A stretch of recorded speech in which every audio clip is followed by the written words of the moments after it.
Hello, my name is Joey Blanco. Welcome to the channel.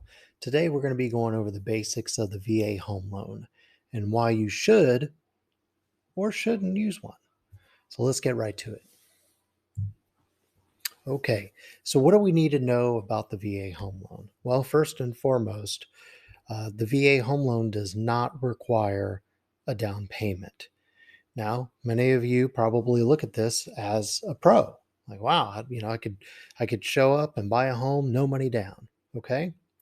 Well, I tend to look at it as a con, not for the fact that you're not going to put any money down, but maybe because you don't have the money to put down. Okay. Now, before you buy any home, you should have some money set aside for a rainy day. Now, I'm not saying that you should put that towards your down payment, but you should have it nonetheless. You really don't want to go into a new home purchase with no money in the bank. Okay. So now I do need to say I'm not a financial advisor. This isn't financial advice. I'll give you the standard blurb about that. This is just what I do. You should contact a financial advisor really to talk about this stuff.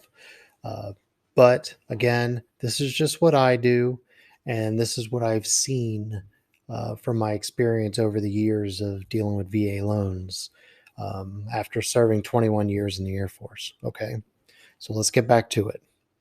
Competitive interest rates. Now, what I have found is typically the VA loan has slightly better interest rates than a traditional loan. Okay, so that can save you some money over the long term. Okay, so no down payment, competitive interest rates. Okay, no mortgage insurance. So, as you know, PMI is private mortgage insurance. Okay, the VA loan does not require you to pay PMI. Okay, so traditionally, if you go with a conventional home loan, if you don't put 20% down, you have to pay private mortgage insurance. Now, that insurance policy is not for you, it's not to protect you, it's to protect the banks. And you have to flip the bill for the policy. And that policy can run upwards in the hundreds of dollars per month. Okay, so with the VA loan, even if you decide to put no money down, you still don't have to pay a PMI, and that is a savings. However, there is no free lunch. And so with the VA loan, you will have to pay, or you may have to pay, a VA funding fee. Okay. And the funding fee is a percentage of the loan. So I believe right in the making of this video, you'll have to verify this. It's around 2.5, 2.6%. Okay. So 2,600 bucks for every $100,000 that you borrow is your funding fee. Now, that being said, the funding fee is exempt for anybody with a VA disability rating. Okay. So if you've got a rating of 10% or higher, then you pay no funding fee. And so that is a great, great VA benefit. So when you add in the funding fee, you're going to have to do a little bit of math and decide, okay, is the VA loan the best way to go? Okay. I don't have 20% to put down. So I'm going to have to pay private mortgage insurance. Okay. But I got to pay a funding fee. So you do the calculus. How long are you going to be in the house for? Can you spread that funding fee over the course of so many months? And at some point, it'll make sense. Now, if you're only going to be in the house for a couple of years, maybe it doesn't make sense to go that route. But you're going to have to sit down and do the calculus on that. Okay? So we talked about the funding fee, we talked about PMI, and we talked about the no down payment. Now let's talk about something that will sometimes get you in a pickle, and that is the minimum property requirements. Okay. Now, I've bought several homes during my time in the Air Force that the VA inspection or the VA inspector that looks at this came up with a laundry list of write-ups, okay? Peeling paint is a big one. Rotted wood, uh, branches touching the house. There's all kinds of things that the VA can flag that the seller will have to repair before the VA will allow you to purchase that home. Now, the VA is just looking out for your best interest, okay? They require that the house be safe and sound and sanitary, okay? So, what does this mean? This means that you have to be a little bit selective about which home you're going to attempt a VA loan. Uh, for example, me and my wife bought a fixer-upper, and it was on the fence whether or not the VA was going to accept it. And the VA came back with a laundry list of things that the seller had to do. Now, thankfully for us, the seller was willing to do that. Now, I will say, uh, I was willing to do the repairs. However, the VA does not allow the buyer to contribute the repairs. So let's say there's a deck that's attached to the house that's got rotted wood. Well, that rotted wood would need to be replaced before closing. And the buyer could not say, well, I'll just pay for it. The VA will not allow it.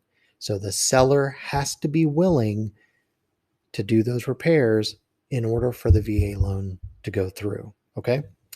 No penalty for prepayment.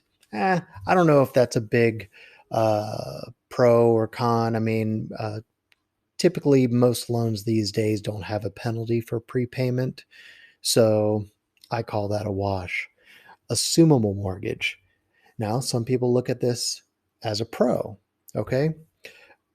I tend to look at it as a con. Okay. So the VA home loan is assumable, meaning if you own the home and you're selling it to me and you've got a VA loan on it, well, let's say you have 2.5%. Right now, interest rates, in the taping of this video, interest rates are around 6%. Okay. And so as the seller, you're sitting on a 2.5% interest rate. Well, I'm also qualified for a VA loan. So I could say, hey, let me assume your loan. I'll pay you X amount of dollars in equity. Let's say you had $20,000 or $30,000 in equity. All right, I'll give you $30,000 and let me assume that loan. Well, sounds great. I get to assume the 2.5% interest on that loan, and you get $30,000 cash. So you get all your equity, and I get the loan at the lower interest rate. But again, there's no free lunch. So as the seller, when you let somebody assume that VA loan, well, you're not free from it. Okay. It's not like a typical sale. When you typically sell your home that you have a VA loan on and somebody is not assuming it, well, you're released from that. And so you have your whole VA benefit to go out and buy another home.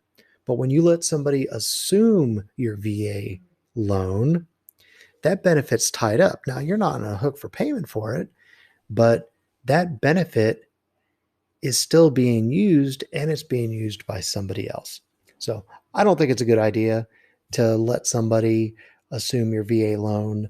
I mean, maybe very rare circumstances, but for the most part, I would say just sell it outright. Let the buyer deal with the current interest rates, and then move forward. Okay. So I want to keep this video semi-short. I probably already failed at that, but there's a lot of information about VA loans that I want to pass on to you. Again, I'm not a financial advisor. I am a real estate agent, and I retired from the Air Force after 21 years, so I know a lot about this stuff. And so if you have any questions, please feel free to reach out. I'm going to put my contact information on the screen. And so this is myself and my partner, Randy Haven. We are a team that formed the RWB Realty Group. We work under the broker, Capital Real Estate and Asset Management, and we specialize in VA loans. So if you have any questions, please give us a call. And, there's no fee. I mean, we're not going to charge you for questions. Um, Shoot us an email, text, phone call, whatever. We'd be happy to help. I mean, we are a set of veterans and we love nothing more than to help veterans get into a home if that's the right thing for the veteran. Uh, it always isn't the right thing. I mean, some of us move around a lot, and maybe you don't want to be a long distance landlord. So don't just assume that we're just going to try to put you into a house. We want to make sure that it's the right choice. Okay. So please feel free to reach out. Again, my name is Joey Blanco. My contact information is on the screen, and I look forward to helping you find a home. Thank you.